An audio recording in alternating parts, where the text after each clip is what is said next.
का संकेत कैलन जैसन हवा चलत बा वैसने तोहर गीत बा। कोनो मर्द मेहरारू में नोक झोंक हो गया। अक्सर मर्द मेहरारू में कुछ ना कुछ होत रहेला। कोनो मेहरारू नैहरे का बड़ा सुख ले रहल, बढ़िया खान पियन, बढ़िया घर, बढ़िया व्यवस्था रहल। ससुरा में कुछ के कमी महसूस भइल। अपने दुल्हा के बुलाए के कलश का हो जब ले बियाह ना भइल रहल तब ले बड़ी बड़ी बात बतियौला। अब तो ये फेर हम तो हर कुल कीरी मर गई।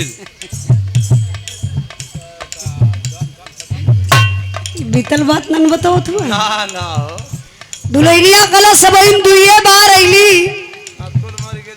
आ इतने में हम तोहार देख लली कि तू कितने पानी में बड़ा। दुल्हन कहत बा का कहले बा हो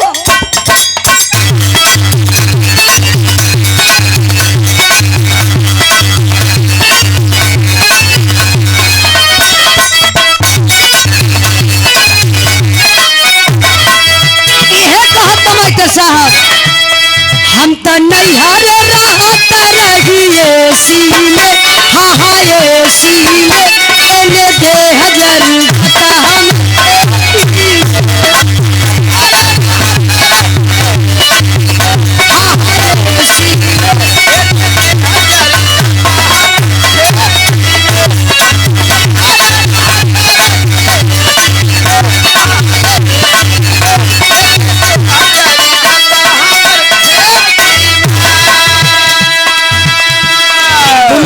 हम सरे मोर रानी तू खेती का बात करत बाड़ू, किसाने का बिटिया किसाने के घरे आई बाड़ू।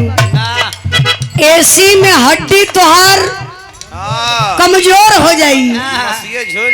सुना हमार बात, देखा मर्द का दिमाग बड़ा दिमागदार मर्द दिमाग लगा दहलस। का कहलस मजा मिली नहीं लसिया कुलरिया हाँ कुलरिया रानी जीवन मजा पूरा बिबाइया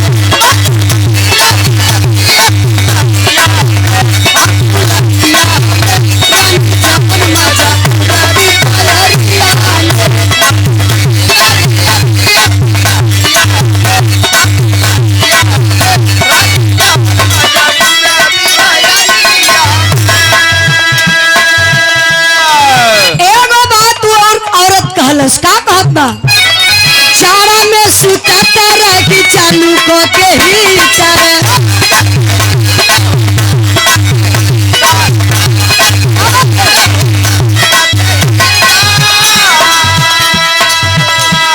गरमी में पियत रही ठंडा दूध लीटर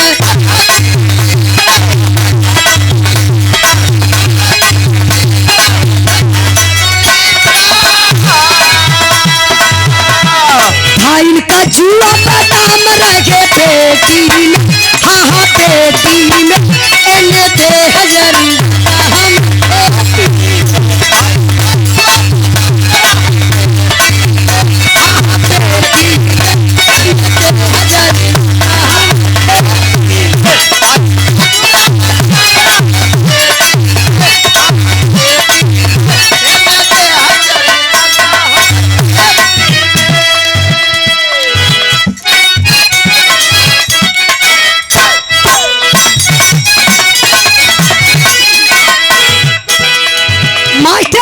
बदल रहे हुन कोनो गोदना गोदे वाली गांव में घूमता घूम के कोनो देखल सुघर भौजाई के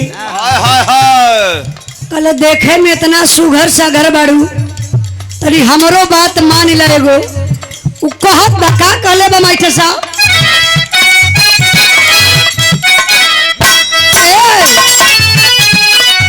घोटावा लाहो गोदनवा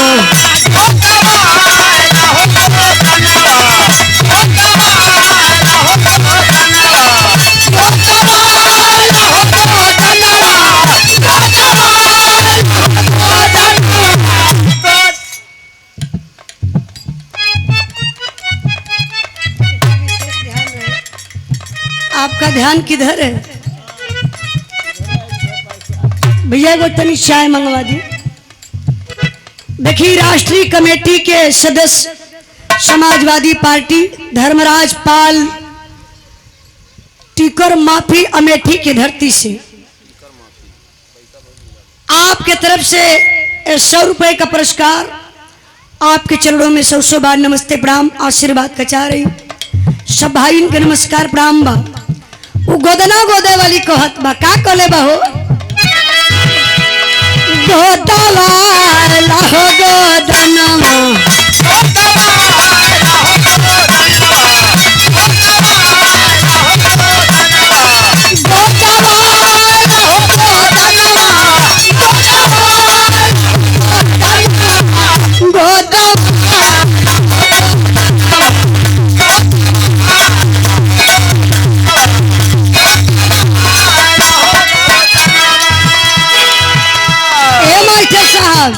यही गीत के पुरनिया दादा लोग अपने लहजा में गावे। इसे देखत वो दादा के ना एहू लोगन के जमाना में गीत संगीत रहे तो पर्दा की आड़ में रहे। ये लोग कैसे गावे? बदनाम का जरवा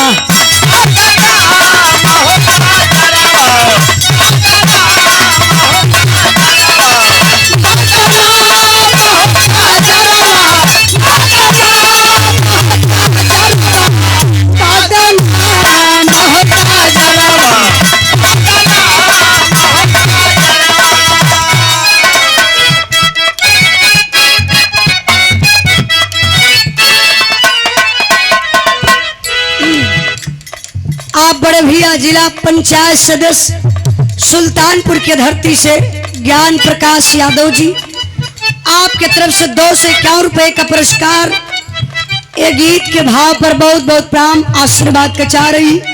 सब भाई इनके नमस्ते प्रणाम बा। कहना बका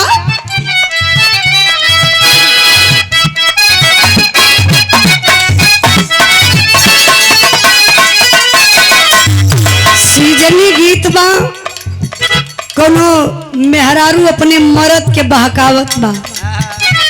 अच्छा देखा मास्टर साहब जब मेहरारू मर्द के बहकावली तो जानला कैसे मेहरारून के अगर कोनो काम लेवे के रही तो मर्द के बहकावे शुरू करी है। अब मर्द केतनो घूमत हो के गुस्सा ना सकती कहे का पिंटू को पापा एकदम दिन रात घूमते हुआ एकदम मुंह सुखायल चल जात बा रच को ध्यान ना देत हुआ तनी चला कुछ खा पीला। मैं खाना लेके आई दुल्हन धोई दे सामने खात रही है अचरा से सहमकत रही कई सिंटू का पापा का बताई अरे हाउ जवन है ना बगलिया वाली हो उनकर मम्मी देखली है 3 तल्ला झुमका पहले है। अगर बुरा न मनता तो ठीक बात कही हमरो के इच्छा बा। अच्छा तो पिंटुओ का पापा समझ गए कि मेहरारू आज बड़े प्रेम से बोलत हो आज एकर मन हो रोज घूम के आई तो कहे कि चौड़र्रा मार के आई गईला खाए खाए के दे तो कहला ठेलीला आज इतना प्रेम से पूछत बा कहत बा तो लीवा एकर मनसा पूरे कर दई मर्द हो गई बिना पेना का लोटा। अच्छा मर्द के मेहरारून के जब बहकावे के रहला देख लो भैया में अजमाला अगर मेहरारू नाराज हो गई गुस्सिया गई तो जानत हुआ मर्द कैसे मनावल ना कैसे कुछ मर्द का बात बतावत हिला तो देखिए तो कहो पिंटू को मम्मी इस साड़ी आज हम पहली बार देखली है। अच्छा बतावा महीना भर से पहिनत थी तब सिंटू को पापा ना देखल लेकिन आज सिंटू को माई गुस्सियाली तो कहतो कहिया से पहिना तू बड़ी सुघर तोरे ऊपर लगत बा हो और लिपस्टिक तो ऐसा लगल जैसे जान मारा था और तोहर पाउडर अच्छा पाउडर पोछे के मन ले जाके गाले पे हाथ लगा दिए आप पिंटू को माई ना बिना तेल का पकौड़ी हो गई अब का पूछे कि पिंटू को पापा तो मनते हमें तब का ई दुल्हन फरमाइश कैले बा देखा कैसे करत बा हो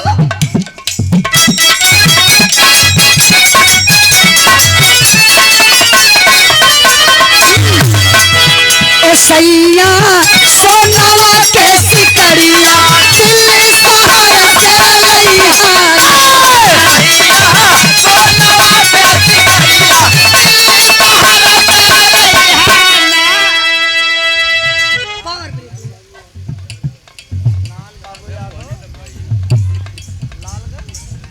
लालगंज अजहारा से लाल बाबू लाल बाबू यादव लालगंज नान बाबू अच्छा नान बाबू लाल बाबू ना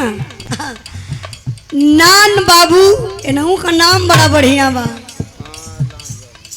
पहले का नमवा ऐसा रहे हाय हाय हाय नान बाबू कतवारू निरहू घुरहू पतवारू वाह आज के जमाना में नाम बड़ा मॉडल का हो गए कैसन टिंकू मिंटू पिंटू सिंटू हाँ टायर ट्यूब पंचर भस्ट ये को रखा था तई पहले का नाम भैया क्या जमाने का है ये जमाने यही का जमाना में नान बाबू अच्छा कहा तो पहले का नाम रखल है नान बाबू लालगंज से लालगंज अजहारा अजहरा लालगंज अजहरा के धरती से नान बाबू के तरफ से 100 रुपए का पुरस्कार भैया के बहुत बहुत प्रणाम आशीर्वाद के चाह रही सब भाई के नमस्कार प्रणाम बदुलहीन के संकेत बा अच्छा ए भैया ए लइकन का क्यों गार्जियन हो कि ना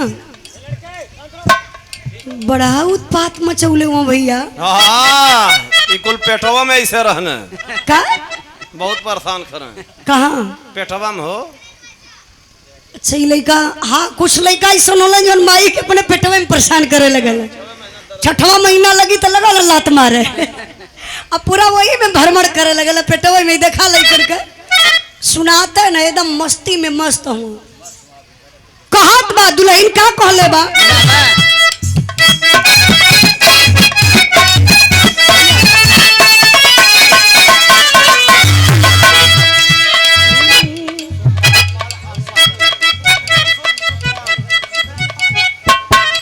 सुखराम पाल सुखराम पाल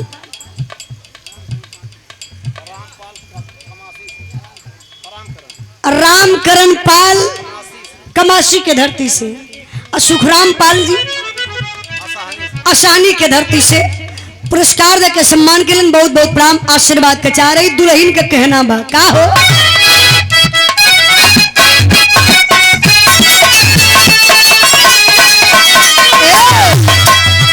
सैया सोनावा के सिकड़िया दिल्ली शहर से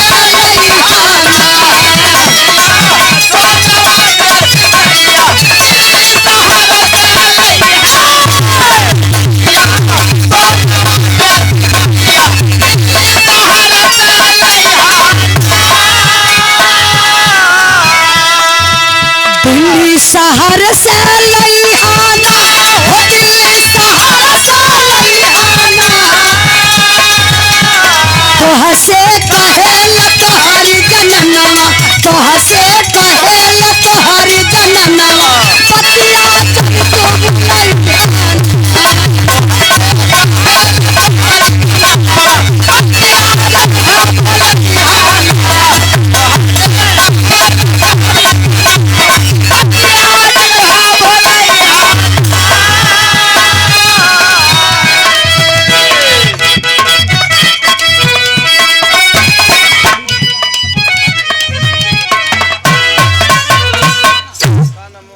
तुम महेश कुमार पाल कटरा 5 साल से भोलेनाथ धाम जाने हर बाहर साल जाते हैं उनके बारे में कोई अच्छा सा आप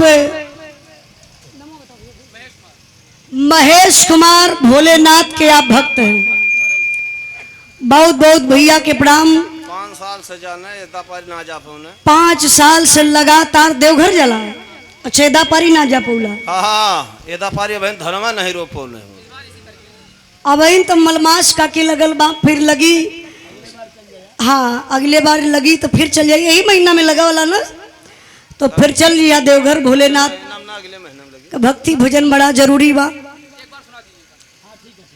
ठीक बा। बड़ा बढ़िया आप लोग के बिरहा सुने के मिलल। भक्त पूरन मल का बिरहा। बाला दिन पाल उनके छोटे भाई, स्वर्गीय बाबूजी के छोटे सुपुत्र, भाई अच्छा सॉरी, छोटे भाई बालाजी पाल जी की तरफ से ये 200 रुपये का पुरस्कार आपके चरणों में बहुत बहुत प्रणाम आशीर्वाद के चाह रही। सब भाई इनके नमस्कार प्रणाम बा। धीरे धीरे शाम होके लगल मास्टर साहब, 3 बज गल ना, 3 से ज्यादा 4 बजे वाला बा। बहुत बढ़िया आप लोगों के बिरहा सुने के मिलल। भक्त पूरन मल का बिरहा। वाह, सब भाई इनके अच्छा लगल। हाँ तुम्हें तो ना अच्छा लगल होई। तू हमारे दिल का बात कैसे जान गई? अरे भाई पटदारी मामला हो जाला। ऐसन बात नहीं के, बढ़िया बिरहा रहल, झोली गुदरी कुल लेके आना है। सबके बढ़िया लगल। थोड़ा सा हम चल गए ललित त्रिभुवन भी आराम करे। ऐसे की रात का प्रोग्राम आई, गर्मी इतना ज्यादा कि बर्दाश्त न होता हो। सबसे बड़ी गंदी आदत तो भाई एसी वाला। ई खेत किसानी में जे बा उ सबसे बढ़िया बा, हर रोग से बचल रही। अब मान के तनी से धूप लग जाई तो देह में खुजली होखे लगी, चला भैया एसी में। जब एसी पाई तो आराम मिले लगी। यहाँ भी गाड़ी में भी एसी, घरे भी एसी। तो ऐसे तो दूरे रहे के चाहिए, लेकिन कहीं ना कहीं आदत गंदी हो गई बा। स्वर्गीय बाबूजी के सबसे छोटे भाई कन्हैया पाल जी की तरफ से। स्वर्गीय बाबूजी के छोटे सबसे छोटे भाई हाँ, कन्हैया पाल जी की तरफ से 200 रुपये का पुरस्कार आपके चरणों में 100 बार नमस्ते प्रणाम आशीर्वाद का चाह रही। बहुत बढ़िया। अच्छा एगो बात कलन है, कह दो छिनरी छिनरी वाला, छिनरी छिनरा वाला बिरहान आ गई जाए दई। हाँ। ए पट्टी पड़ी ना करे के चाहिए, लेकिन हम गौले बनी तब कुछ कहत बनी। एसडीएम ज्योति आप लोग सुन ले हुई, ज्योति मौर्य हमारे आजमगढ़ जिला का, हमारे इनकर पड़ोसी है। आजमगढ़ जिला का ना रहे, ससुराल रहे। ससुराल, जहाँ ससुराल हो गई ब्रजेश यादव बरखंडेपुर। ब्रजेश यादव बरखंडे के धरती से, बरखंडेपुर के धरती से ब्रजेश भैया की तरफ से 100 रुपये का पुरस्कार बहुत बहुत प्रणाम आशीर्वाद के चाह रही। देखी गोपालपुर में जूनियर हाई स्कूल के मास्टर साहब ज्योति मौर्य का ससुर रहना, जो हमारे ढोलक मास्टर के गांव को बगल को। तो देखी ज्योति मौर्य बढ़िया कांड कैली, जो पूरे नारी विभाग के तरक्की ले गई, शर्मसार कर दहली, कलंकित कर दहली। और जब से देखल जाता कि ज्योति मौर्य का कांड सामने आये, ऐसा कांड इतना हो गल बा, यूट्यूब पर रोज ही चलत बा। आप लोगन के बीच में हमें बिरहा गौले बनी ज्योति मौर्य पर। वो बिरहा का नाम बा पति का संघर्ष, एसडीएम ज्योति मौर्य बेवफा। एक पति, एक मर्द जाति, ये नहीं कि पति ही भाई हो, चाहे बाप हो, चाहे पति हो, चाहे आपका ससुर हो, कितना मेहनत करता है। आप लोग कितना मेहनत करते हैं। हमारी माताएं बहनें तो घर में बैठ के रोटी बनाती हैं, लेकिन आप लोग जाते हैं देश प्रदेश, कभी भूखे सो जाते हैं। जब जे भाई बाहरे ड्यूटी करके वाला कंपनी में, तो को रोटी बनावे के मन ना करेला, लेकिन घरे में मेहरारू के पैसा चाहिए, और ना देला तो फोनवे पर 10 गाड़ी सुनबो करबा। आ तनी 1 महीना लेट हो गल तो तोहरे मेहरारू दूसरे के पटाई ले। और छिनरन का सरदार त्रिभुवन नाथ खुद ही हम। अरे भाग यार। देखा त्रिभुवन भैया, ई का तो हम ना इनसे बतिया लिया। त्रिभुवन भाई अच्छा इंसान हुआ हमारा। हाँ वो तो हम जानत है ना। अच्छा तो ना जानते है? नहीं नहीं ये सब बात ना। ए देखी तो हम बता बड़ी कि दूसरे के मेहरारू के पटा, वही में यो बोल लेता हूँ। कैसे कहले कि चलनिया से सुपवा के, हाँ जकरे 72 छेद। अब इधर कर पोल हम बताइबे कैली है, इहो का तो गवैया सही ना होले। अरे मास्टर साहब ऐसे मत करा, हमार भाई हुआ, अच्छा हुआ। सोनाहरी कला से आरोही पाल कौन कला भैया? सोनाहरी कला। सोनाहरी कला से बहुत बहुत भैया के प्रणाम। अच्छा, भिखारी दुआरे आई गयल त्रिभुवन भाई, तो भिक्षा अगर मंगते बा तो के जरूरी बा कि दे दा? हाँ। तो कौन गवैयन को दोष हो? जैसे आपसे क्यों हाथ मिलाई वैसे हाथ मिलाई बा आप। तो यही बात है। अब अच्छा, आपो लोग में कमी हो, अपने मेहरारू को 10 रुपया देवे में लोग हिचकिचाइबा है, रोज लालिए लिपस्टिक लगाइबू, और दूसरे वाली के जानू का चाहिए बताइया। सबका बोरा में रुपया भर के रखा है। रुपया हमरे बोरा में रखल जाला, भूसा में गाड़े ली हो। हाँ। तो आप बतावा, हम आप लोगन से ये कहा बाबू कि आप लोग अपने परिवार पर ध्यान दें। जैसे अभी सीमा हैदर का कहानी सुनल गल, 4 लड़कन का बाप रोज तलाक देते रहना, अब बड़का तलाक दे दहलस। आज 4 बजे हमारे बिरहा रिलीज होत बा सीमा हमके लगा था 4 बज गल, तो आप लोग नेट ऑन करी हैं तो हमारे चैनल पर बा उजाला यादव ऑफिशियल पर, और बिरहा का नाम बा पाकिस्तान की सीमा हैदर बनी हिंदुस्तान की सिरदर्द। पूरे हिंदुस्तान का सिर दर्द बन गई। टमाटर महंगाई गई, सब्जी महंगाई गई, मीडिया वाले के देखौते ना हुआ, खाली सीमा हैदर सीमा हैदर। सीमा हैदर जासूस है, सीमा हैदर बीमार पड़ गई, सीमा हैदर नई साड़ी पहन लिया, सीमा हैदर ने मांग में सिंदूर पहन लिया, बस ये दिखावत बा। तो मैं आप लोगों से कहना चाहती हूँ बाबू कि आप लोग थोड़ा से ध्यान दीजिए अपने समाज के ऊपर, अपने परिवार के ऊपर। एक सामाजिक बिरहा, एक पारिवारिक बिरहा आप लोगों के बीच में हम सुनावे चलत बनी। जैसे कि हमारे माता बहन लोग बैठल बनी, आप लोग बैठबू ना, बैठा तो ये बिरहा गाई, नहीं तो फिर बदल के गाई। हाँ बैठिए लोग, वादा करत यही। देखा आप लोग तो बिरहा कहीं भी हमार सुन ले बा भैया इंद्राज भाई, अगर 20 किलोमीटर 50 किलोमीटर 25 किलोमीटर जाए के रही तब वो आप लोग बाइक उठेबा और उजाला का जाए के बिरहा सुन लेबा। लेकिन हमार माता बहन लोग 10 किलोमीटर दूरी ना तय कर पाई है कि उजाला का बिरहा आवत बा, छपटिया के रह जाइयन, लेकिन सुन नहीं पाई है जब तक कि इनके गांव में मेहमान आई। तो आज आप लोगों के गांव में कार्यक्रम होत बा, तनी दिल खोल के आप लोग बिरहा के सुनिहा। एक परिवार में आखिर कैसे रहे के चाहिए, क्या बात है। आई मास्टर साहब,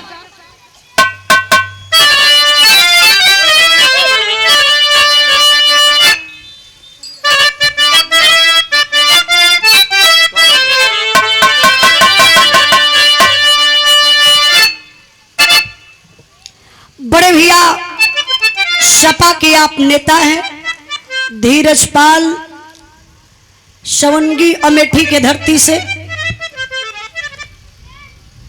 1 रुपए का पुरस्कार देके भैया सम्मान कैलन। सब भाई के नमस्कार प्रणाम बा, सब भाई के प्रणाम बा। गौर करेंगे बाबू,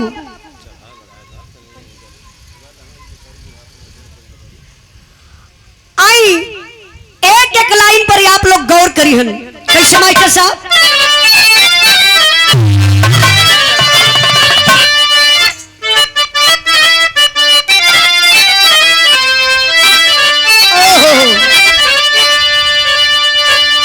यही धन है लेकर धर्म डूब जाता,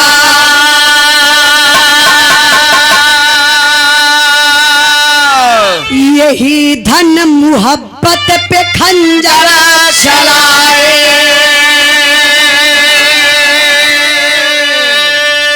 यही धन धरोहर समझ कर के दुनिया मनुजता की देवी को शोले चढ़ाए, खुदा की खुदाई को क्यों छीनते हो, अहम की बहम तुम मिटा कर के देखो, अरे सदा घर उजारे हो न फरक न जाए,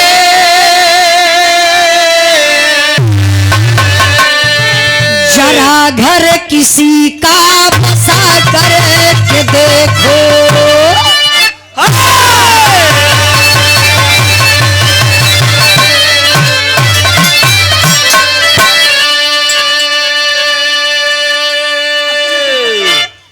बिरहा के सुनने वाले भैया बाबू, ये हमारा वजी आप लोगों के फरियाद था ना, साफ सुना था ना। हाँ, पुछला पीछे ले जा था कि ना है। ये कौन पूछले के तरीका? हाँ, लोग होंगे खड़ा। आप लोगों के भैया सुना था ना पक्का? आप लोगों के ये जौन गावत ही साफ फरियाद जाता सुना जात बा। ना है। चली नहीं नहीं कहत हो सुनाता। गौर करेंगे बाबू, आज के जमाना में इंसान जितना अपने दुख से ना परेशान बा, उससे ज्यादा कहीं दूसरे का सुख देख के परेशान बा। आप काहे नया कुर्ता पहन ले बड़ा, हम सियाए ना पाई। वाह, सोचब कि तोहार फाड़ के फेंक दे। हाँ, ये हमार पूरी कोशिश रही कि ओके फाड़ के फेंक दे। वाह, लेकिन मैं आप लोगों से कहना चाहती हूँ बाबू, जितना मेहनत आप लोग कुर्ता फाड़े में लगेबा, उसे कम मेहनत में 4 गो कुर्ता सिया लेबा। वाह, जलो मत, बराबरी करो। आप बराबरी करेंगे तो शायद आगे निकल जाएंगे, और जलेंगे तो जल कर राख हो जाएंगे। इसलिए कहना है क्या,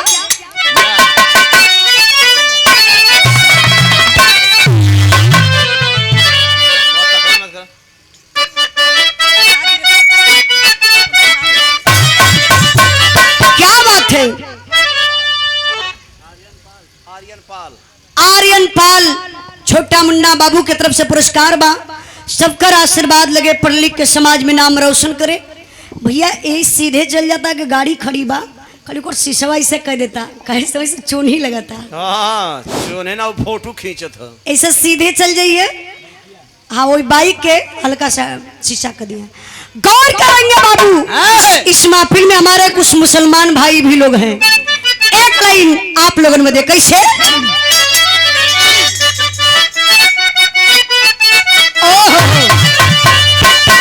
मेरे महबूब,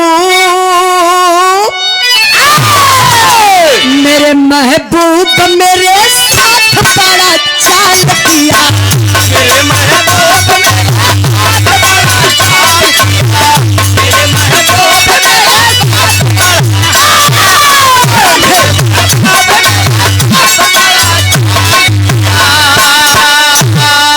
प्यार मांगा था, और प्यार मांगा था, झोली में गम को डाल दिया।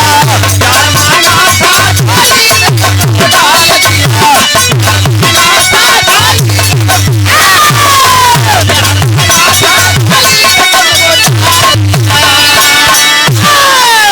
भाव पर गौर करेंगे। कहना है क्या, देश की चोट, देश की चोट से जीकर का शीशा टूट गया। देश की चोट से जिगर का शीशा टूट गया।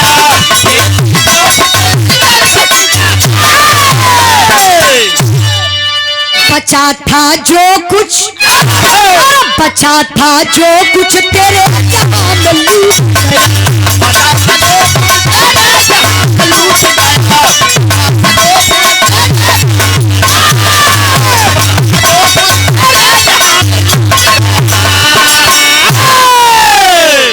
कहानी पर आप लोग गौर करेंगे ना, कहानी कहां से कैसे लिखल गई मास्टर साहब। क्या बात है?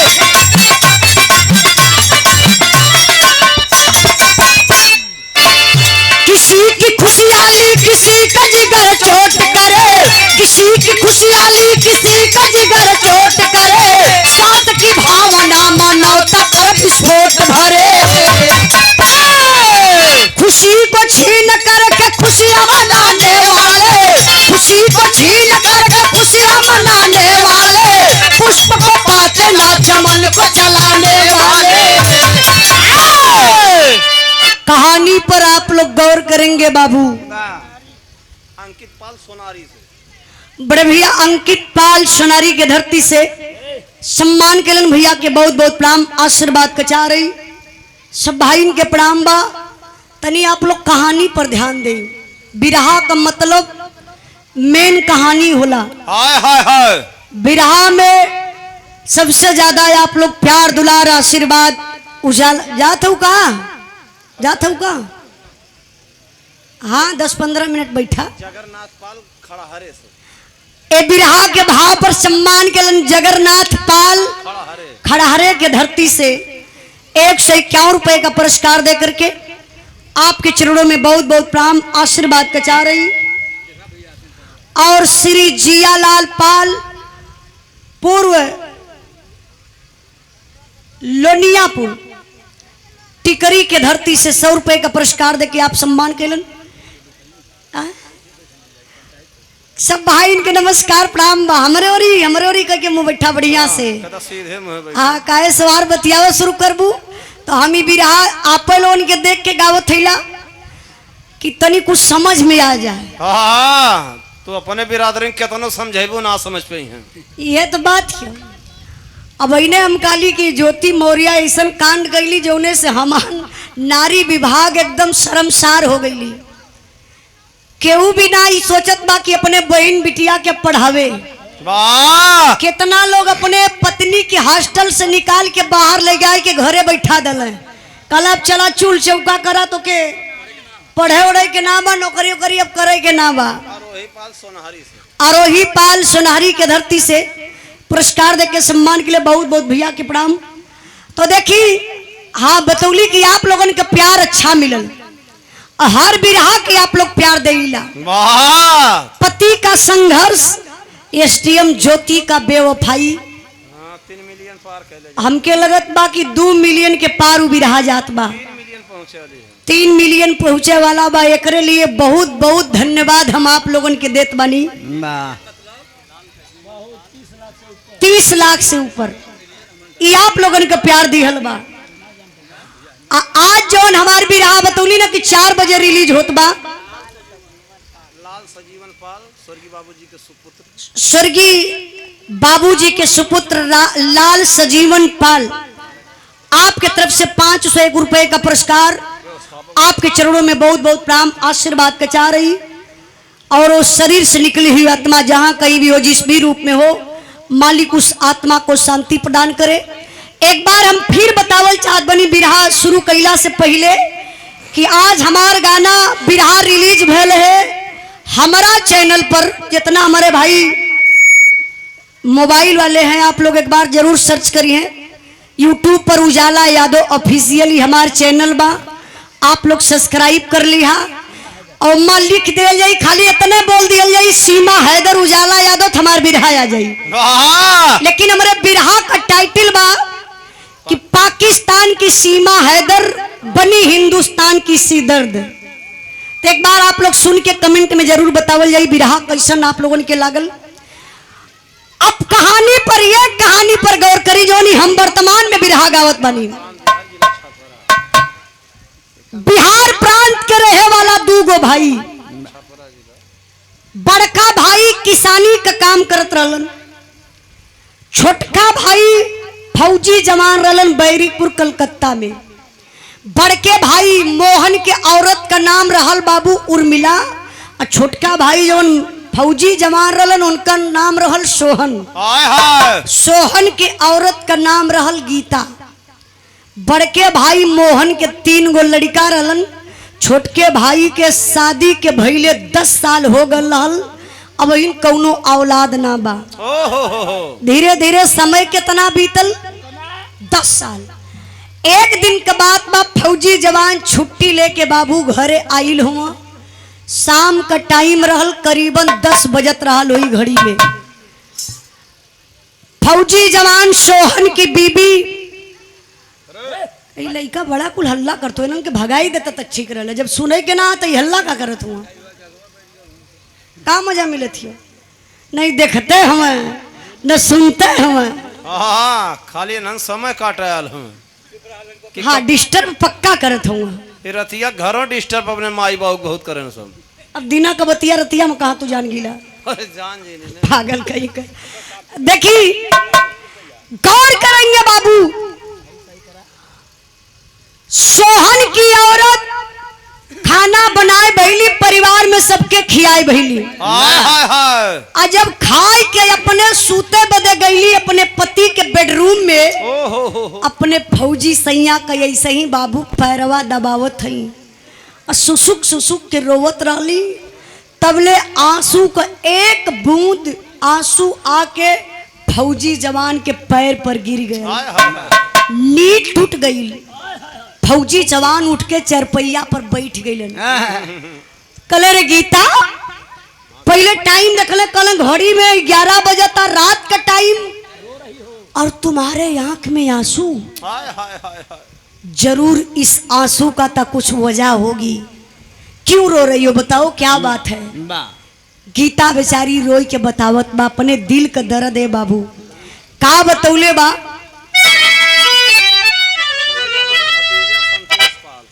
स्वर्गीय बाबूजी का भतीजा संतोष पाल जी की तरफ से ये 200 रुपए का पुरस्कार है। बिरहा के भाव पर बहुत बहुत प्रणाम आशीर्वाद का चाह रही। गौर करेंगे दुल्हन का हक बका भले बा।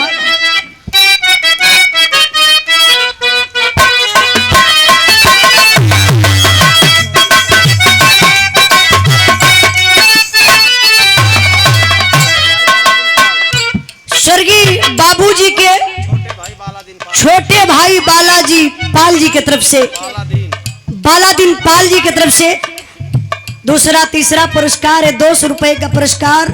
ये बिरहा के भाव पर आपके चरणों में बहुत बहुत प्रणाम।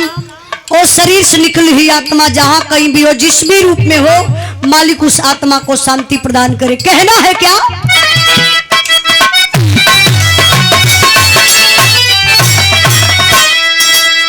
माहुर लिया देता हमारा के खियाई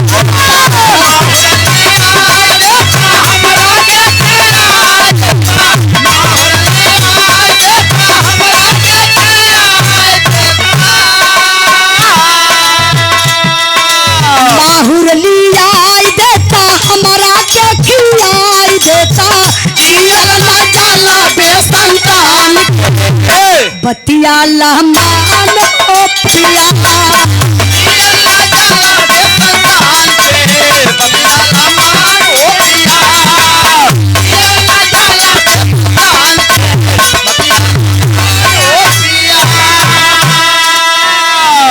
गीता काली पति देव, जिंदगी से मेरा दिल एकदम भर गया।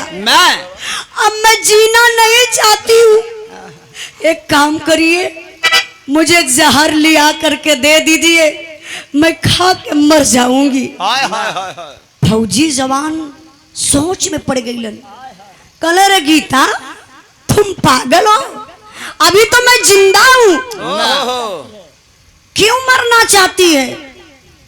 जहर की बात क्यों कर रही है तू? क्या हुआ?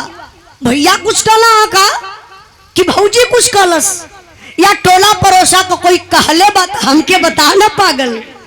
गीता बतावत बा बाबू, कितनी दर्द भरल बात बहो भैया। गोड़वा जेठान जी के पारा नहीं हुई,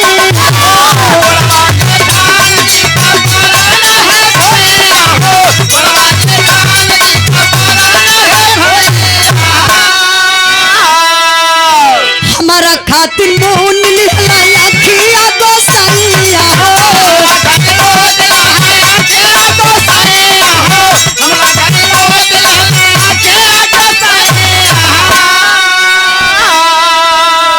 मर्जी का विधान के विधान के बतिया लमान हो पिया। गीता गली पति देव, पता नहीं मालिक कितना हमके दुख लिखले हुवन, का हम मालिक के बिगाड़ दली कि हमरे गोद में कौनो औलाद ना देलन। तोरे भौजी के 3 गो लइका हवे, जब तार भौजी हमके देखली ना, बोली को बोली बोलेली, काली बजनिया का मुंह देखब तो पाप बा। आप लोग जानी ला बाबू, मेहरारू ताना मारे में सबसे आगे होली। आप लोग बुरा मत मनिया, हर मेहरारू ना, लगभग कुछ मेहरारू ऐसन होली बस उनके सुबह शाम कुछ बात मिले के चाहिए, बस ताना मार के 2 बेरी 10 बेरी कहे के चाहिए। हाय हाय हाय वही में कही रहल जलन खोर उर्मिला गीता के जब देखे न तो ताना मारे का बझनिया ई औलाद ना देखलस त ई औलाद का हाल का जानी ना एकर सुबह सुबह चेहरा देखला पूरा दिनवे खराब हो जाला। ओहो ए पपिनिया के तो मर जाए के चाहिए। ना पति देव ई ताना मेहना सुनत सुनत करेजा हमार फाट गयल। अब जिए के मन बिल्कुल ना करत बा। अब यही लिए कहत बनी जहर लिया के दे देता तो खाई के मर जाती। ताना मेहना सुने के ना मिलत। फौजी जवान अपने दुल्हन गीता का आंख के आंसू ऐसे पूछल ए जे भैया गार्जियन तनी लइकन के हटा दा प्लीज। देखा लइकन से हम बड़ी मोहब्बत करीला तबे भगावत हो ना नहीं हटौले का रीजन ही है। देखा बड़ा डिस्टर्ब हवा में बैठा हम डांटल ना चाहत हिला। साउंड और बैठा अब जे बोली अपने गाड़ी में भरब लेके चल जाई घरे। ए भैया एक काम करे एक एक एक लइकन के कट्ठे बोरा में भर ले जाता। हाँ अब बोरा में भरब जे बोली ज्यादा डटले ला भैया नहीं डटले। नहीं हटा बेइज्जती हाँ सही में बड़ा डिस्टर्ब करत हो लइका सब। पंचायत बना दले हुआ तोहर भाषा में ना समझ पाओ।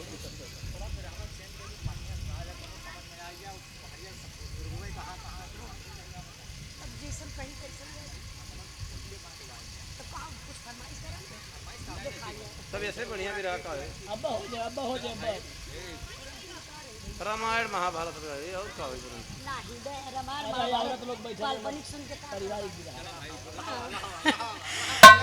भैया का विचार है कि रामायण महाभारत। अब रामायण महाभारत एक कल्पना हो एके सुनल जाई तो आप लोगों के कुछ पल्ले पड़ी। रामायण महाभारत का बात हमान के कामान तक गाई देवे हमन के पास पिटारा हो जो उनका बात तो उन गा दिया जी का तो बुजुर्ग लोगन के रामायण महाभारत चाहत बा तो चला एके सुन ला अधीले कर दले बनी और नहीं तो सबकर विचार होई तो यही से हम रामायण शुरू कर दी कहो जदा चले दई। अच्छा अच्छा चला चला 2-4 जने ऐसा होने देखा ई ऐसा महफिल होले। अब इतना जने हुआ सबके दिल का बात हमान अकेले थोड़ी ना कर पाई।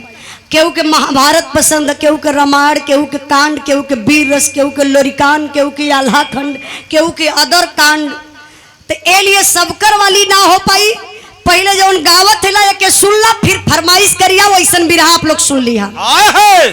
गौर करेंगे बाबू बिरहा कहाँ पहुंचल बा। फौजी जवान अपने दुल्हन के समझावत बा का समझौले बा मास्टर साहब क्या बात कि गीता दुल्हनी आके फौजी समझावेला। गीता दुल्हनी आके फौजी समझावेला। पार करिए हमहन के बुढ़ैया गोरी हो तीनों भैया के दूल्हा।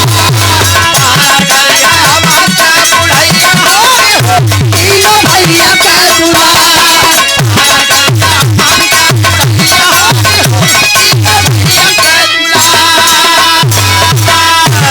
सुन तरल बतिया विधाता खुश भइल। मामा की डरिया पे बहुरा लागी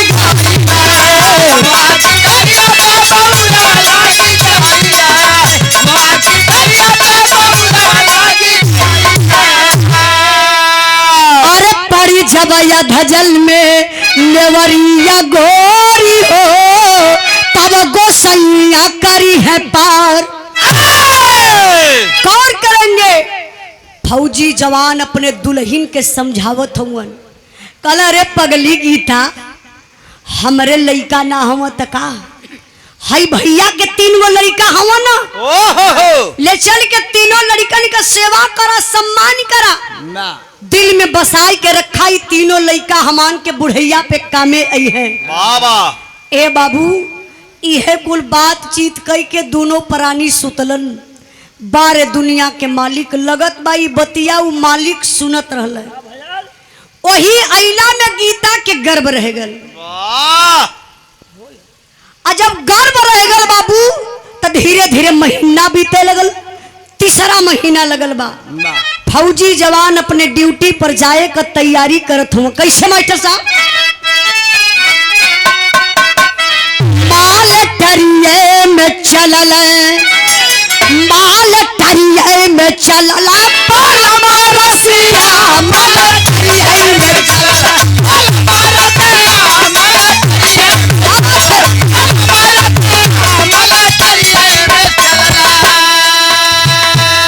अरे विधि के भरोसे बनैया बुझाइल, नवय महीनवा की डरवा पे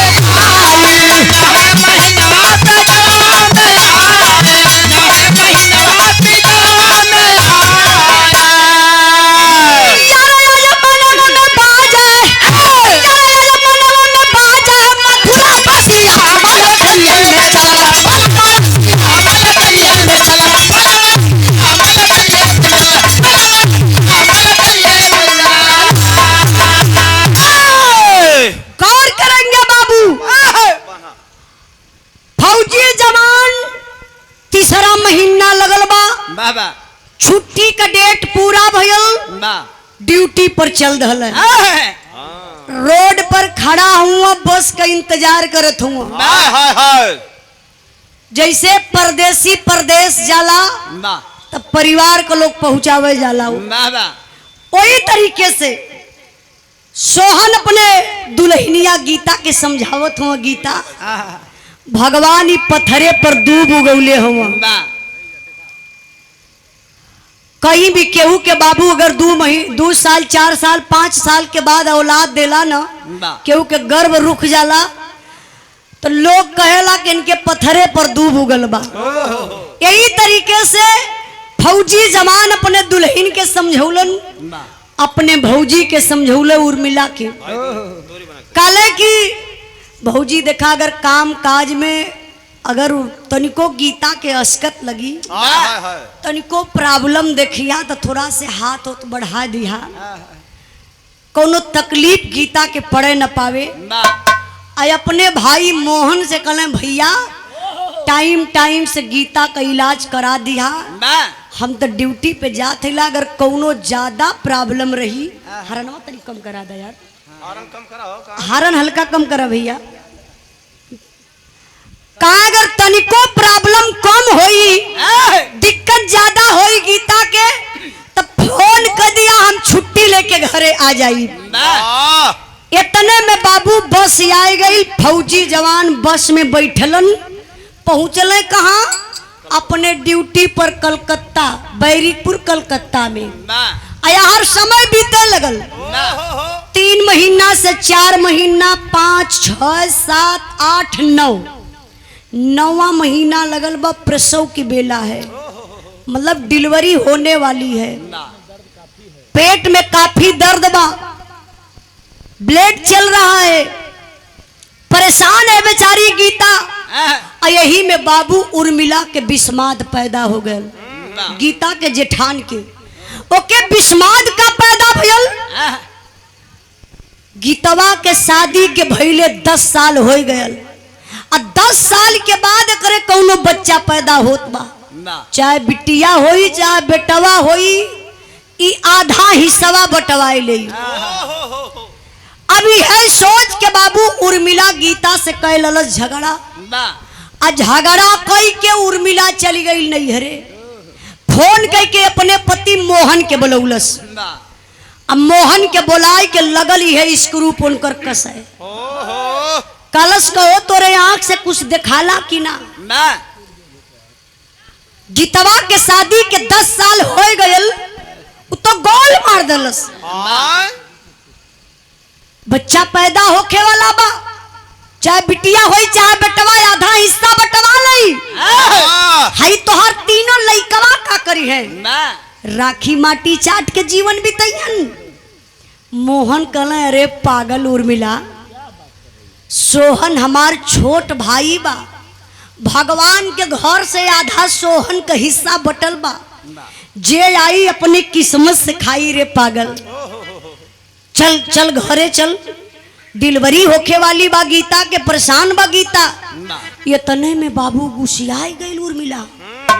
कहल जला मर्द लोगन के कौनो कमजोर नस होले, जौने मर्दे के मेहरारू कमजोर की नस के पकड़ लहलस। वह मर्दे के जिंदगी चौपट हो जाले। हाँ, हमरे में एक जने का पकड़ाई लियो, जो ने हरियन टेरिया बोलत रहला है। कुछ होई उनकर मेहरारू 100 नंबर फोन करी, 100 नंबर पे फोन कर, पुलिस आ गई, ले जाई उनके 2-4 दिन ठेल दई जेले में, जा वहीं रोटी खा। तो ये लिए आप लोगों से कहा था कि तनी अपने कमजोर नस के आप लोग बचाए के रखल कहीं। उर्मिला अपने पति मोहन का कमजोर की नस पकड़ लहलस, डांट के कहलस, सुना जिंदगी भर किसानी कई के दोनों परानी खट के खियावल गयल, सोहन खाली ड्यूटी करल न रुपये न भेजलन कि कबो आए के किसनियों कैलन। सुनिला, अगर गीतवा के कौनो लड़का स्वस्थ पैदा हो गए, जिंदा पैदा लड़का हो गयल, तो समझ जाया कि यही नैहरे में जिंदगी बिताई दे, तो हरे घरे मुंह दिखावे ना आई। अब बाबू मोहन के बात लग गई। गीता से कह, अपने पत्नी उर्मिला से कहले कि हम चलत हिला, कुछ जुगाड़ लगाईला। घरवा अइलन बाबू मोहन, देखलन तो घर में ताला मारल बा।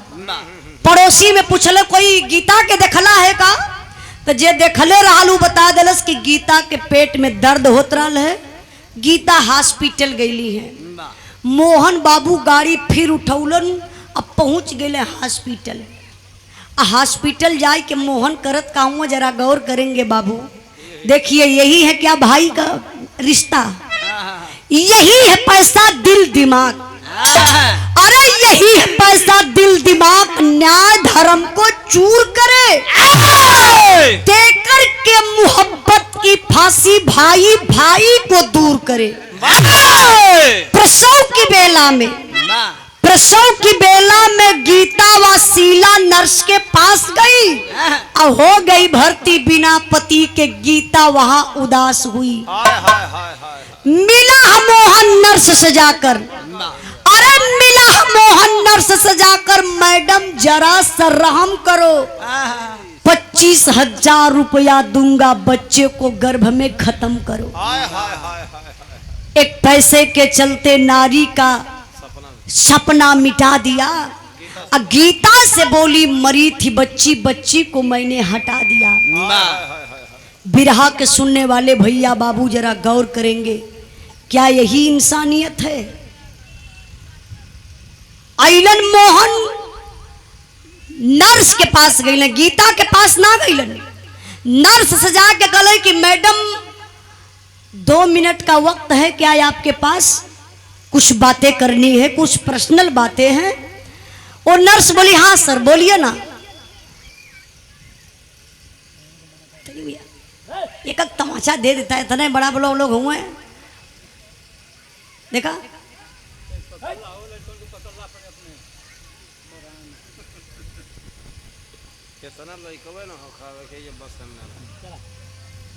बैठा उठा मत, आज भैया नहीं कि डांट देबा तो बैठ जाए, लड़का हूँ सो। गौर करेंगे बाबू, मोहन और नर्स शीला नर्स से कहलन कि मैडम मैं आपको 25,000 रुपया दूंगा, आपसे एक रिक्वेस्ट है, किसी से कहना मत मैडम, जो गीता नाम की औरत भर्ती है वो हमारी भयो है, प्लीज मैडम आप उस बच्चे को गर्भ में ही खत्म कर दीजिए। अब नर्स आ गई पैसे के लालच में, लोग कहला कि पैसा कमाई पहाड़ तोड़े ले, पैसा में बड़ी गर्मी बा। अभी पपिनिया नर्स का कैलस 25,000 रुपया ले लालस, एगो इंजेक्शन लगौलस बेहोश होके कर। गीता बेचारी बेहोश हो गई अर्ध चेतना में। उसी अवस्था में बाबू बच्चा गीता को पैदा हो जाता है, और जो बच्चा पैदा हुआ तो स्वस्थ जिंदा बच्चा पैदा हुआ, वो था बेटा। जब बेटवा पैदा भले बाबू, धीरे धीरे समय बीतल, गीता के जो इंजेक्शन का असर रहल खत्म भयल, होश में अली तो चरपैया पर टोवत है कि हमार बचवा बाय कहाँ का पैदा भयल है। खुशी बा, बचवा ना मिलल चारपाई पर। बाबू शीला नर्स के बुलाए के गीता पूछे लगली, मैडम मेरा बच्चा कहाँ है? बेटी थी कि बेटा पैदा हुआ था, जरा दिखाओ ना। मैडम इमोशनल में आ गई, क्या बोलती है? गीता मैं क्या बताऊं, बड़े दुख की बात है, बेटी पैदा हुई थी और मर गई थी। मैंने सोचा तुम अकेली परेशान हो जाओगी, मैंने तो उस बच्ची को ले जा करके फेंक दिया। देखा ये पपिनिया का वो मिट्टी का जैसे खिलौना बनौले बा कि आज लगाए के फेंक दलस, बहने बनाए के दे दे। जब गीता हेतनी बतिया सुनली कि हमारे बचवा के बिटिया पैदा भइल, मर गई लगल, और नर्स बिना कुछ कहले पूछले हमारे बचवा के ले जाए के फेंक दलस। करजवे फाट गल हो बाबू। हथवा जोड़ के वही नर्स के पैरिया पर गिर के गीता बेचारी रोवे लगली। पत्थर सा कलेजा पिघल जाएगा मेरे बाबू। रोवत कैसे बड़ी मास्टर साहब? देहली जनमाना खेलावा लेके भागी भाईल, अरे जहरा का सुइया लगाई दे तू बहिनी। हमके पड़ला बाकी सैया के पड़ला लाल, हमके मुहला का देखई दे तू बहिनी। मुहवा के चुमी ले कोरा में खेलाई ले, अरे भाई जी के हमरा बोलावाई दे तू बहिनी।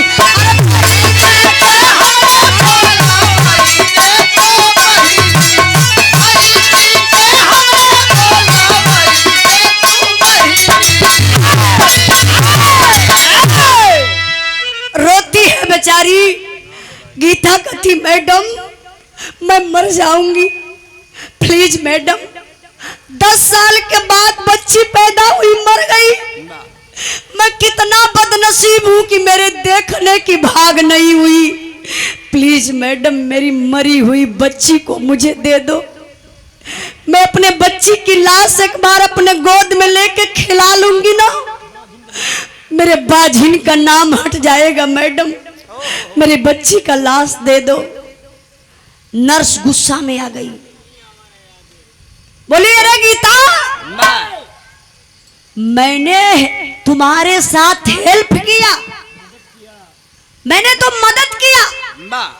अरे मैं बोल रही हूं कि बच्ची पैदा हुई थी, बिटिया थी, मर गई थी, क्या करोगी? उस लाश को लेकर के परेशान हो जाओगी। गीता कली नहीं मैडम मैं परेशान नहीं होंगी, मैं एक बार अपने बच्ची को अपने नजर से देखना चाहती हूँ। वो मुझे पड़ी है कि मेरे पति देव के चेहरा पड़ा, एक बार देख लूं, आखिरी बार दिखा दो मैडम। नर्स फिर गुस्सा में आ गई, बोली अरे गीता ये धर्मशाला नहीं है, ये हॉस्पिटल है। अगर तुझे रहना है, इलाज करवाना है तो रह ले, नहीं तो वरना मेरे हॉस्पिटल से निकल जा। गीता कली मैडम मैं चली जाऊंगी, मेरे भाई जी को बुलवा दीजिए। भाई जी कौन? गीता का जेठ, जेके लोग भसुर कहेला। मोहन के संदेशा भेजवाए के बाबू शीला नर्स बुला लस हॉस्पिटल पे। अब मोहन अलन तक करत का हुआ, बनावटी रोवे शुरू कैलन। तो मोहन अब नर्स के पास ना गईलन, डायरेक्ट अपने भयो गीता के पास जाए के बाबू अंकित भैया के सुपुत्री आरोही पाल जी की तरफ से पुरस्कार, बहुत बहुत नमस्कार सब भाई, इनके प्रणाम बा। कस्तूरी जयपाल भैया कस्तूरी की धरती से 200 रुपए का पुरस्कार 1 करोड़ उसके भाव पर बहुत बहुत प्रणाम आशीर्वाद का चाह रही। करण पाल बड़े भैया जी की तरफ से 51 रुपए का पुरस्कार है विराह के भाव पर बहुत बहुत प्रणाम आशीर्वाद का चाह रही। गौर करेंगे मेरे बाबू। अब मोहन ऐलन तो गीता के पास जाए के करत कहूँ जरा आप लोग गौर करिएगा। क्या यही भाई का फर्ज होता है? क्या कैलन? अरे मोरे राम ई मनावा जहिया पैसा पर बिकी धर्म इंसाफ वही का सुत जाई का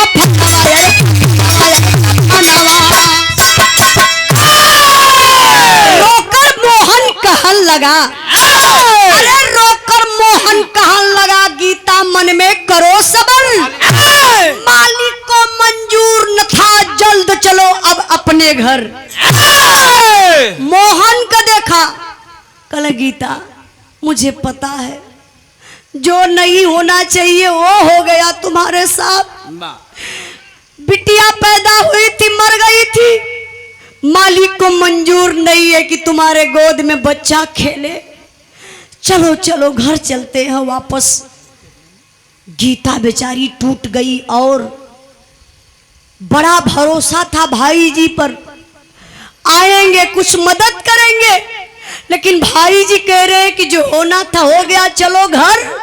गीता काली है भैया कौन मुहवा लेके घर में जाई हो भैया। आज तक तो लोग हमके बाझिन बाझिन कहला है लेकिन आज के बाद तो लोग हमके पापिन कही। जन्मौलस वही हॉस्पिटलवे में अपने लड़का के खाई गई। भैया हम घरे ना जाई आप जा हम यारे कहीं आत्महत्या कई के मर जाई। ये बतिया जब मोहन सुनलन तो समझ गई कि अगर बच्चा भी मर गल आत्महत्या कई के ही भी मर जाई। सोहन का फोन आई तो सोहन के फोन पर कह देबे कि पेट में काफी दर्द रहल जच्चा बच्चा दोनों सथों में खत्म हो गई।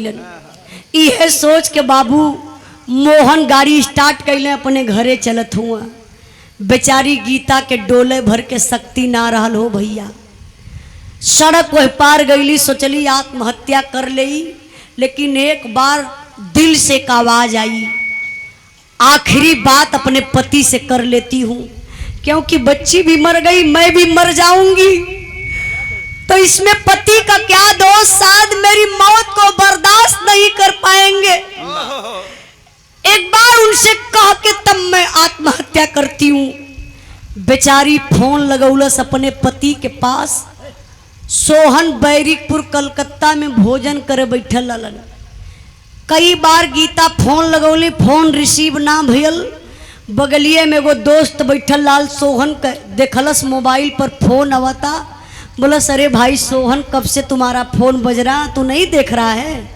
सोहन फोनवा उठौला कहला अरे यार तो तुम्हारे भाभी का फोन है। फोनवा उठाए के पहला वर्ड सोहन बोले हेलो। अरे गीता कोनो सुबह समाचार बताया का बात बा। अरे बाप रे बप्पा गीता का शुभ समाचार बताई हो बाबू कर जब फाट गए। गौर करेंगे अगर दिल से आप भी सुनेंगे बाबू ना तो एक बार कलेजा आपका कांप उठेगा। रोने लगती है बेचारी गीता उस फोन पर कहती है क्या। एक मिनट। भारत यादव हारीपुर के धरती से करोड़ के भाव पर सम्मान के लिए 100 रुपए का पुरस्कार देके बहुत बहुत काम आशीर्वाद का चाह रही। गौर करेंगे बाबू। गीता रोई के अपने पति से बतावत कही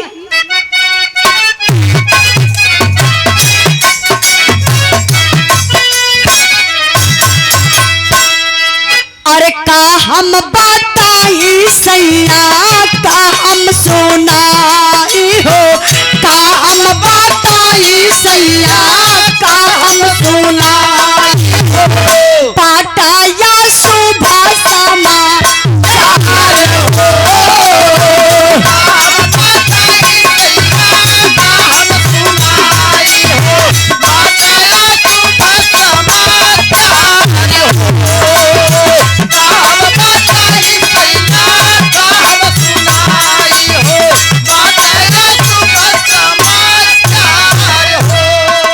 जन्मल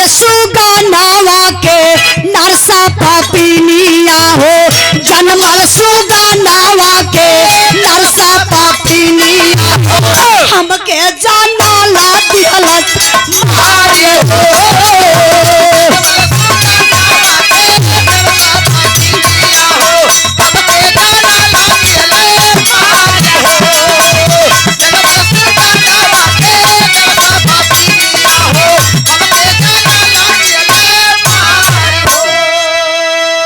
जन्मल कराल हमरे हमके देखवल नहीं भैया तोहार कवनो जुगती लगवल नहीं जबले ना आवत बाटा तब पहले जियत बानी जबले ना आवत बाटा तब पहले जियत बानी ते भाई पारा ना वानी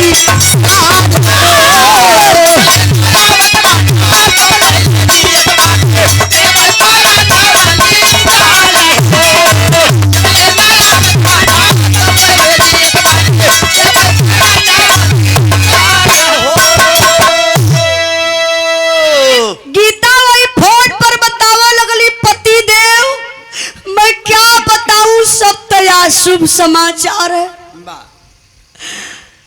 बच्ची पैदा हुई थी, मैं अर्ध चेतना में थी, मुझे याद है। बच्ची जब पैदा हुई तो रो रही थी। मुझे शक है ये पापी नर्स मेरी बच्ची को जानबूझ के मार डाली। फौजी जवान के पैर तले से जमीन खिसक गई। अरे गीता तुम क्या कह रही हो? बच्ची पैदा हुई थी, मर गई थी और नर्स बिना पूछे बिना बताए उस बच्ची को फेंक दिया। भैया से ना कलू, भैया के ना पता बाका। गीता कली पति देव भाई जी अइलन, कौनो उपाय ना लगौलन, लेके हमके घरे जात रहला। हम कली घरे ना जाई, आत्महत्या कर लई। आखिरी हमार तो हर बात बा। जैसे ही फोन कटी आत्महत्या कर ले, अब दुनिया में जी अब ना। फौजी जवान अपने दुल्हन को ही फोनवे पर डांट दहलन। कलरे गीता मेरी कसम तुम एक कदम आगे मत बढ़ाना। सुन मेरी बात। फौजी जवान अपने दुल्हन से कहलन का,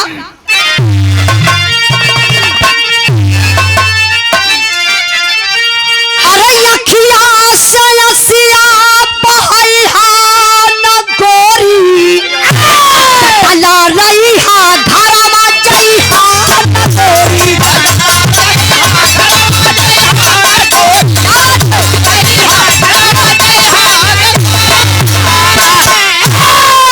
अरे किस्मत का कागज कोई कैसे फाड़ी, सली हलावार दी पकड़ ली हलाई गाड़ी।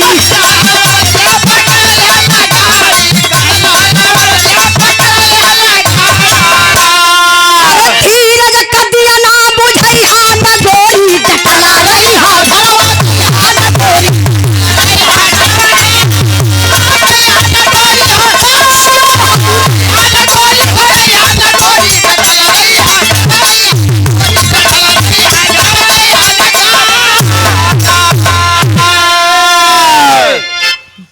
फौजी जवान अपने दुल्हन के समझावत हम फोनवे पर। काले गीता तुम टेंशन मत लो, अभी मैं जिंदा हूँ, मैं तत्काल छुट्टी मारता हूँ और तुम्हारे पास में पहुंच जाता हूँ। फौजी जवान तत्काल छुट्टी लहलन। तो जे भाई कोलकाता गए हुई, आप लोगों के पता हुई कलकत्ता से छपरा बिहार का दूरी बहुत ज्यादा ना बा। मुश्किल से 5-6 घंटा में आदमी आराम से आ जाई। फौजी जवान चल रहा बाबू। अइले कहाँ? बिहार छपरा में। छपरा में अइलन, सोहन ना घरे गइलन ना हॉस्पिटल गइलन। उसका के धरती से राजेंद्र पाल आप बाबूजी की तरफ से बिरहा के भाव पर बहुत बहुत पुरस्कार देके सम्मान के लिए सब भाइयों के नमस्कार प्रणाम बा। गौर करेंगे बाबू। फौजी जवान ना घरे जाके ना हॉस्पिटल जाके आखिरकार जात कहाँ हुआ, जरा आप लोग गौर करेंगे। कहा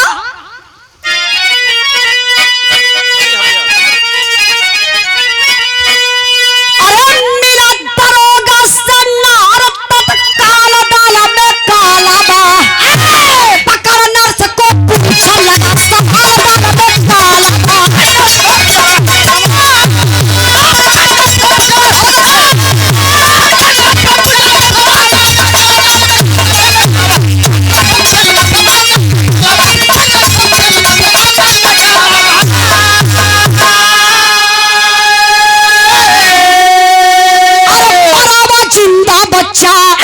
बच्चा माथा मारा था, उसको तूने फेंक दिया, अधिकार तुम्हारा था।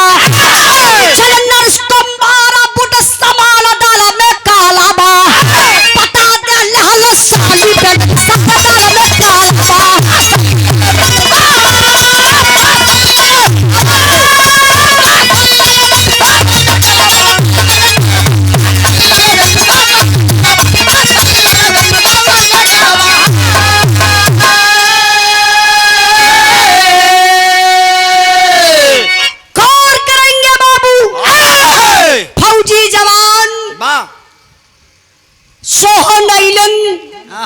तो डायरेक्ट थाने पर पहुंचना दरोगा साहब के पास। चाय के सारी बात दरोगा साहब से कह दलन। दरोगा साहब कहले कि सर आप बैठ जाइए, मैं कुछ महिला पुलिस को भेजवा करके उस नर्स को थाने पर बुला लेता हूँ। कुछ महिला पुलिस जाती है बाबू, ले करके वो शीला नर्स के थाने पर आ गई। यहाँ का सिचुएशन का बा, यहाँ दरोगा साहब का कुर्सी लगल बा, यहाँ समन्वय ठीक नर्स पापिन का कुर्सी लगल, वही के बगलिए में सोहन फौजी जवान का कुर्सी लगल। ऐसे ही एगो पर्दा रहल, वही पर्दा के आड़ में लोग गीता के बैठा दिले बा। फौजी जवान सवाल करता है उस नर्स पापिन से, देखिए दिमाग, बोला मैडम ये बताओ जो गीता नाम की औरत भर्ती थी वो कैसा मामला था, बच्ची क्या हुआ था, कुछ तो बताओ। फौजी जवान कह रहा है अच्छा तो वो कम दिमाग का नर्स ना बा, वो कंफ्यूज करत बा। कल अरे साहब मैं क्या बताऊं, वो जो गीता की बात कर रहे हैं ना, हाँ डिलीवरी केस ना, अरे साहब वो तो बेचारी विपत की मारी महिला है, अकेले बेचारी हॉस्पिटल आई थी साहब, मैंने तो बेचारी का बहुत मदद किया साहब। बच्ची पैदा हुई थी वो मर गई थी साहब, मैंने देखा कि बच्चा बेचारी परेशान हो जाएगी, उस बच्ची को ले जा करके मैंने फेंक दिया। अरे फौजी जवान चढ़ले एड़ा मरलन, साली मरा था बच्चा, वो जिंदा बच्चा था, और बच्चा माथा मारा था, उसको तूने फेंक दिया, क्या अधिकार तुम्हारा था? कहला ये बताओ मर गया था बच्चा या वो जिंदा था, क्या तुम्हारा अधिकार है उस बच्चे को फेंकने के लिए? तुम्हारे हॉस्पिटल में किसी का परिवार अगर मर जाएगा तो उसकी बॉडी को तुम फेंकोगी या उसके परिवार के हवाले करेगी? अब करे समझे में ना होता कि करी तो करी का। फौजी जवान बेल्ट निकलस और निकाल के 4-6 बेल्ट हनलस, लगनी दवाई पर्चा बनावे, एक करताल दे दे लगई बनैबा। जब 4-6 बेल्ट लगल बाबू ने तब तिरमिछाई के लगली नाचे वही कुर्सी पर से गिर के। काली साहब मरिया मत, बड़ा चोट लगत बा। फौजी जवान कला साली जल्दी बताओ बच्चे के तूने क्यों मारा, अब क्यों फेंका, मैं ये जानना चाहता हूँ। अगर नहीं बताती है तो हाथ में बेल्ट है, समझ ले इतनी धुलाई करूंगा ना, इतनी धुलाई करूंगा तुरंत MBBS की डिग्री पा जाओगी कि हॉस्पिटल पर जाने लायक नहीं रह पाएगी। वाह तो गांव में बूढ़ पुरनिया लोग कहला कि मार के आगे भूत भागेला। जब 4-6 बेल्ट लगल बाबू तब तक गनगनाई के नर्स हिल गई, डराई गई, हथवा जोड़ के कलश हे साहब अब एको बेल्ट मत मरिया हो साहब, साफ साफ बता देव साहब काहे बचवा के मरली, कहाँ फेंकली, का कैली। फौजी जवान कहना जल्दी बताओ। आप लोग भी गौर करिएगा बाबू, हमारे गुरुजी माननीय प्यारे लाल कवि जी 4 लाइन बड़ा इंपॉर्टेंट लाइन है बिरहा में लिखत हुए। वो पपिनिया बतावत बा, का बतावत बा?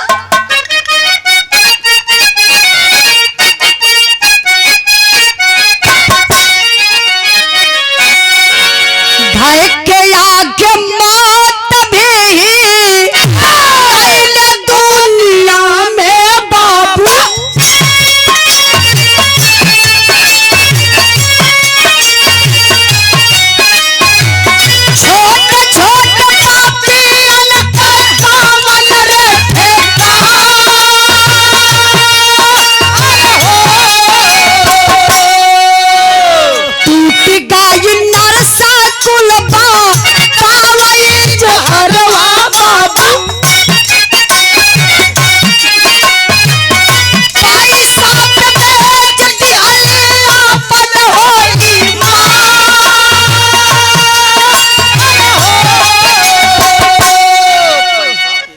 कले साहब जिंदगी का बहुत बड़ी गलती कैली साहब, एमा हमार तनिको गलती ना बा साहब। पैसा पर आए के हम इतनी बड़ी गलती कैली, हमारी ईमान खराब हो गल साहब। पैसा पे सिर्फ फौजी जवान कहला पैसा कौन दिया, पैसा कैसा पैसा? तब वो पपिनिया बतावत बा कैसन पैसा। बस तो हर बड़का भैया देहल काम के रुपया साहब,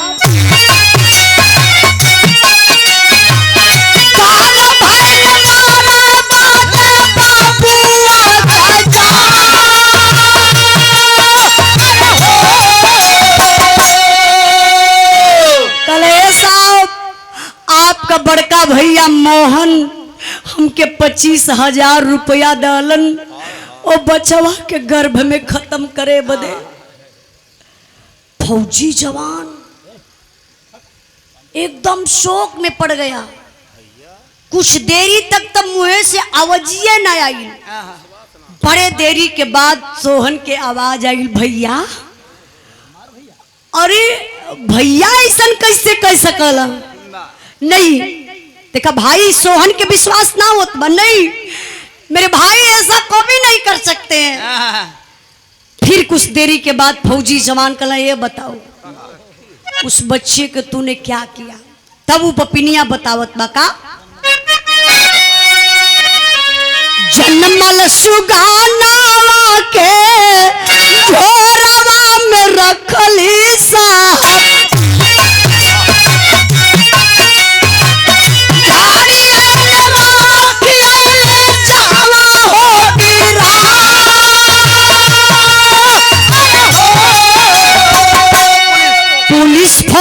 साथे चलली नरसऊ पपिनिया बाबू,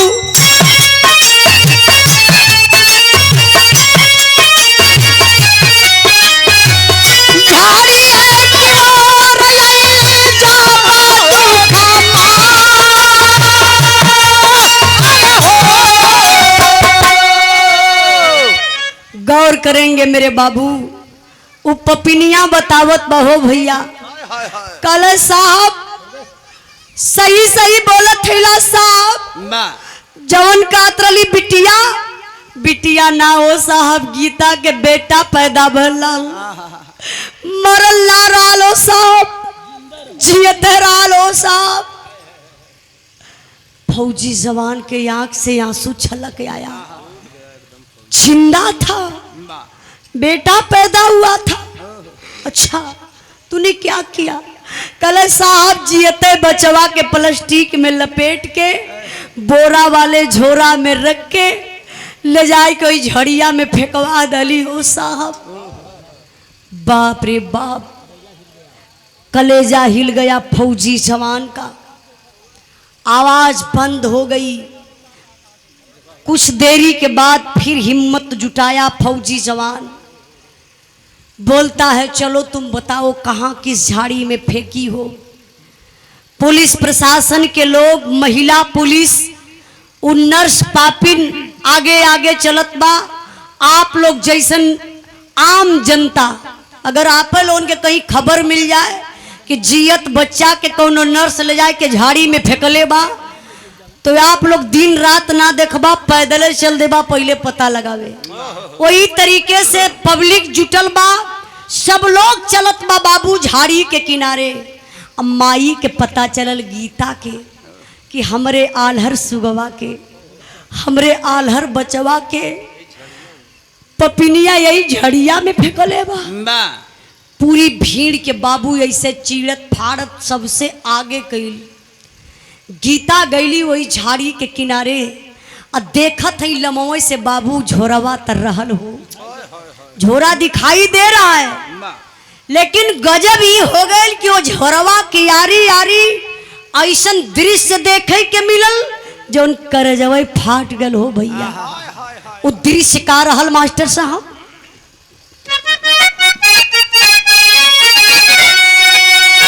जन्म चार कुत्ता झोरावाई के अरे अरे गुरजत रहल। देख के करजवा पे टूटल सामा,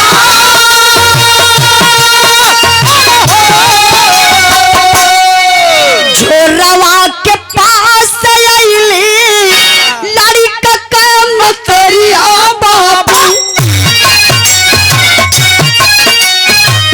झोरवा में जियत रहल सुगला हो माता।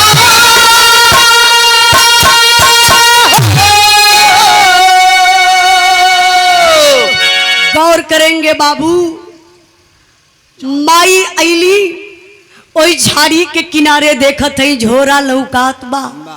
चार गो कुत्ता आपस में गुरजत हवे। माई ना सोचली कि जानवर बा, अजनबी कुत्ता हमके काट ली है। गीता गईली जाय के बाबू वो झोरवा कैसे उठा लली, और वो झोरा के चूटी चूटा माटी लगल बा, दृश्य बड़ा खराब बा।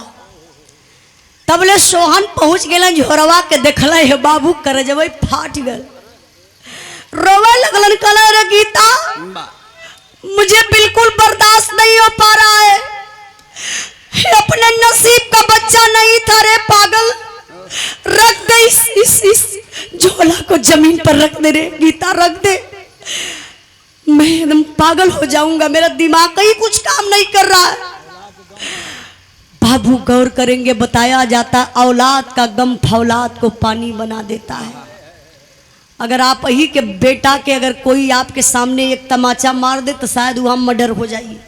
इत बेचारा देख के कांप उठलन, माई का ममता ना मानत बा। झोरवा के लगनी गठिया के छोरे, और देखत है तो सही में बचवा के प्लास्टिक में लपेटले बा। और जब प्लास्टिकिया से माई निकलली ते बाबू बचवा जियत मिलल। भगवान का आहार दले रहलन। 36 घंटा के बाद जियत बचवा जब मिलल। आज भी इस धरती पर सच्चाई है। हमारे गुरु बताते हैं कि आप लोग जो भाई बराबर न्यूज़ देखते होंगे, आप लोगों को मालूम होगा गुजरात के भूकंप में 26 दिन के बाद मलबे से निकाली हुई लाश माई का सारी शरीर सड़ गई रहल बाबू, लेकिन एक सोनू नाम का लड़की अपने माई का स्तन पियत रहल। भगवान का हार दले रहलन। धर्मेंद्र पाल 1 करोड़ के भाव पर सम्मान किए बड़े भैया धर्मेंद्र पाल जी। 101 रुपए का पुरस्कार और 501 रुपए का पुरस्कार हमारे बड़े भैया ये वाला ना आप शिव गोविंद यादव पूर्व प्रधान उसका कोटवा निवासी आप हैं। बड़े भैया जी की तरफ से 501 रुपए का पुरस्कार ये बिरहा के करुणस के भाव पर भैया के बहुत बहुत प्रणाम आशीर्वाद कचा रही।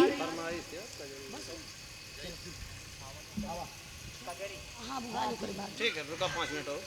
5 मिनट के बाद हमारे बंद 5 मिनट और चलिए। गौर करेंगे मेरे बाबू, देखे भाई ऐसे मोहन खड़ा हूँ, मोहन का औरत उर्मिला उपपिनिया डॉक्टर शीला नर्स खड़ी, हाय हाय आप लोग जैसन पब्लिक खड़ा, अब वही सोहन अपने भाई मोहन का चेहरा खाली देखत हुआ, हथवा जोड़ के कलम भैया को भैया भौजी कई ऐसन गलती कैले हो तो कहाँ ले बर्दाश्त करता। एक खून पानी के होई के हमरे दुनिया के मिटावल चाहत रहा, सिर्फ पैसा के चक्कर में आके, धन के लालच में। सोहन कलम भाई भैया जितनी सारी प्रॉपर्टी है सब आप ले लीजिए, आपका मुझे 1 इंच नहीं चाहिए। मैं भाई हूं, भाई का फर्ज निभाऊंगा, सर्विस का आधा पैसा भी भिजवाऊंगा घर पे। और भैया अगर मैं शहीद हो जाऊं सीमा पर ना, जो शहीदी रास मिलेगी उसको भी ले लीजिएगा। लेकिन भैया मैं पूरी पब्लिक के सामने कसम खाकर बोल रहा हूं, अब इस परिवार में, इस घर में, इस गांव में कभी चेहरा दिखाने नहीं आऊंगा। फौजी जवान अपने बीबी और बच्चे को लिया, कदम आगे बढ़ाया। दरोगा साहब बगलिए में रहे, रोक दल रे सोहन रुक जाओ, कहाँ जा रहे हो? सोहन कले सर मैं जा रहा हूँ ड्यूटी पर। कले आओ मेरी गाड़ी में बैठ जाओ, बस स्टैंड तक छोड़ देता हूँ। सोहन कांप गईलन, कले साहब जौने गाड़ी में भैया भौजी के हथकड़ी लग जाई वही गाड़ी में कौन मुंह लेके जाई वो साहब, आप जाई हो हम पैदल चल जाई साहब। दरोगा साहब गाड़ी स्टार्ट कैलन, लेके गईलन मोहन के औरत के और शीला नर्स के हाथ में हथकड़ी लगा के ले जाके जेल में बंद कैलन। और सोहन कदम आगे बढ़ावत हो ड्यूटी पर जाए बदे। ऐसा ही पब्लिक में से बाबू एक थे आवाज ऐसा आइल हो जो करेजवा की चीर लहलस। बिरहा के आखिरी लाइन बाबू आवाज के करबा जरा आप लोग गौर करेंगे।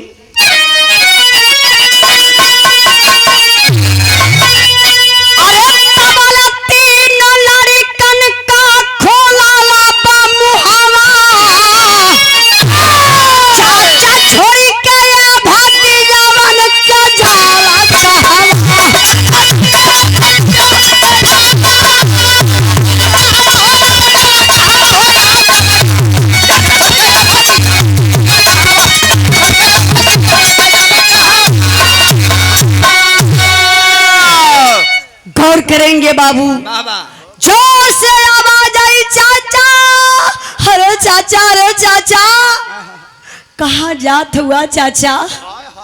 अच्छा वो रोहल के मोहन का तीनों लड़का चाचा चाचा कही के चिल्लात हुआ।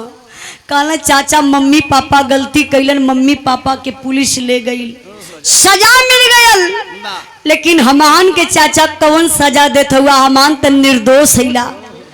हमान के पढ़ाई लिखाई खियाई आपई के चलते परिवार चलत रहा। चाचा मम्मी पापा गलती कैले हुआ, अमान के पता बा, चाचा अमान के बिसराई में साथे में ले चली।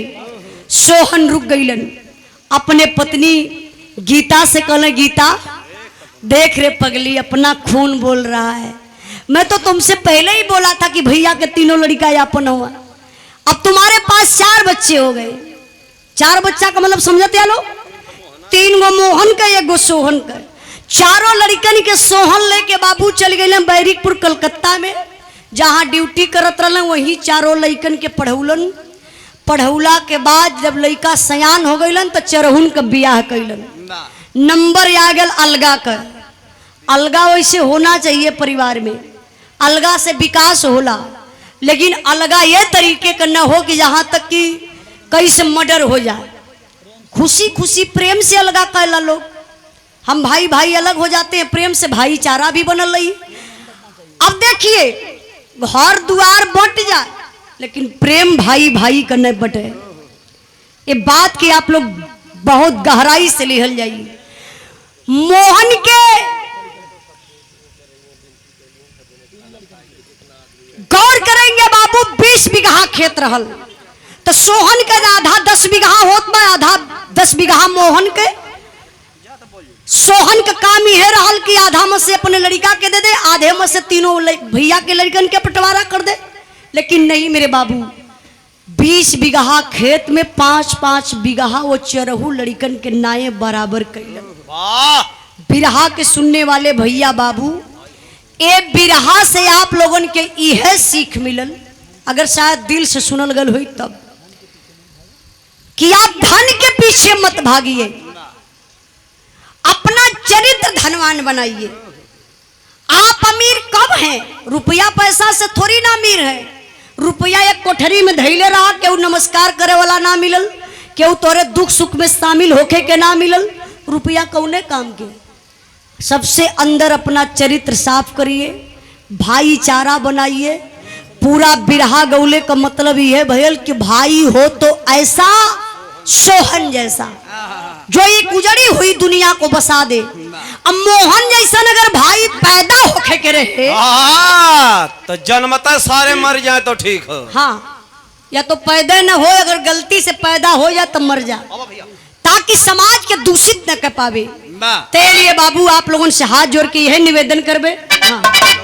सब लोग दरवाजे पहुंचे भोजन। अच्छा, हम अपने तरीके से बोल देते हैं। तो देखिए आप लोगों से यह कहना बा कि आप लोग बाबू भाईचारा बना के रखी। आखिरी में एक बात फिर अपन कह देत बानी कि आप लोग सीमा हैदर का सच्चाई हमारे बिरहा के माध्यम से आप लोग हमारे चैनल पे जायल जा, उजाला यादव ऑफिशियल पर। आप लोगों के एक से एक बिरहा मिली, लेकिन आज का तत्काल जो बिरहा चढ़ल है सीमा हैदर की सच्चाई आप लोग सुन करके कमेंट में जरूर बताइएगा। और मालिक महोदय का आदेश बा, निवेदन बा कि भोजन का टाइम हो गल बा, आए आप लोग उठी तत्काल दरवाजे पर जाके भोजन कर लें। और आपसे निवेदन है कि गड़िया में जाके मिल रही हमारा कि यो कुल हो जाए, धीरे सामानों निकल जाइए। नहीं अब बंद तो बंद। हाँ आई बैठे साहब, उठा ला।